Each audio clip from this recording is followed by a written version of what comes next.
بسم اللہ الرحمن الرحیم۔ السلام علیکم دوستو، قرآن مجید میں ارشاد ہے اللہ کی مسجدیں وہی لوگ آباد کرتے ہیں جو اللہ اور قیامت پر ایمان لاتے ہیں اور نماز قائم کرتے ہیں اور زکوٰۃ دیتے رہتے ہیں اور اللہ کے سوا کسی سے نہیں ڈرتے۔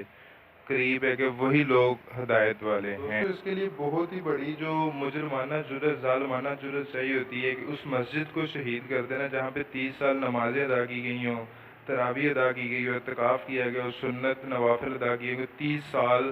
بہت لمبا عرصہ ہوتا ہے، وہاں پہ اذانیں دی گئی ہوں، پھر اس مسجد کو شہید کر دینا، یہ کہاں کا انصاف ہے؟ میرا نہیں خیال کہ کوئی بھی اسلامی جو پرسن ہے، کوئی اسلامی ملک اس چیز کو ایکسیپٹ کر سکتے ہیں اس بات کو۔ پھر ایسی مجرمانہ جرت کی گئی ہے کہ اس مسجد کو شہید کیا گیا کہ جس کی دیواروں پہ اللہ کا نام لکھا گیا، کلمے، درود شریف، ہر چیز لکھی گئی، اس مسجد کو انہوں نے شہید کر دیا ہے۔ یہ بالکل مسجد جو ہے وہ مسجد توحید کی بات کی جا رہی ہے۔ ایسی مسجد کو شہید کر دینا جس کی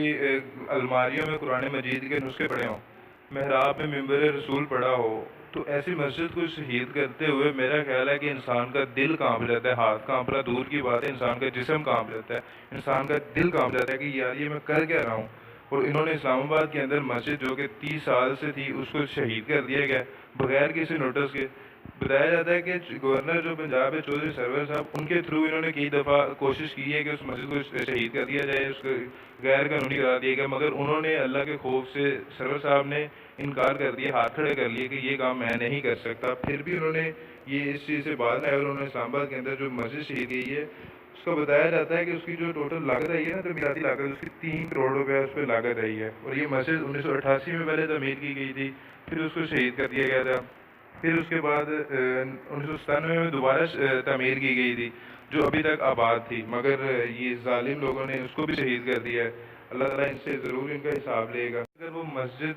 مسجد اگر غیر قانونی بھی تھی تو اس مسجد کو مذاکرات کے ذریعے بھی حل کیا جا سکتا تھا نا، اس معاملے کو شہید کرنا لازم تھوڑی تھا۔ اب کچھ لوگوں نے، تحریک لبیک والوں نے کام شروع کیا ہے ان کے خلاف، جو مندر بنایا گیا، پھر کچھ علماء کرام نے بھی ان کے خلاف کام شروع کیا، انشاءاللہ وہ کامیاب ہو جائیں گے ضرور،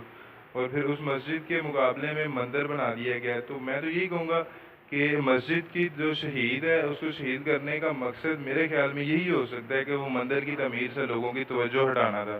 تاکہ لوگ جو ہیں وہ مندر کی جو تعمیر کی گئی ہے اس کے بارے میں ان سے پوچھ گچھ نہ ہو، اور جو ہے وہ مسجد کو شہید کر کے اس طرف لوگوں کا دھیان ڈال دیا۔ اللہ پاک ضرور ان سے ان کا حساب لے گا، اور میں اس چیز سے بلا جھجک، بلا خوف کہہ رہا ہوں یہ بات، چاہے میرے چینل کو رپورٹ کر دیا جائے، اڑا دیا جائے یا کچھ بھی کر دیا جائے، مجھے اس چیز کا کوئی ڈر نہیں ہے، کیونکہ حق بات کرنے والے کو ہمیشہ دنیا جانتی ہے، اور جو تلوے چاٹتے ہیں لوگوں کی ان کی تاریخ نہیں لکھی جاتی، تاریخ انہیں کی لکھی جاتی ہے جو حق آواز کھل کر کرتے ہیں، حق بات کھل کر کرتے ہیں۔ اگر اس کے بدلے میں مجھے کوئی نقصان بھی ہوتا ہے تو مجھے اس چیز کی کوئی پرواہ نہیں ہے، کیونکہ میں کھلم کھلا کہہ رہا ہوں کہ میں نبی پاک صلی اللہ علیہ وسلم کو خاتم النبیین مانتا ہوں،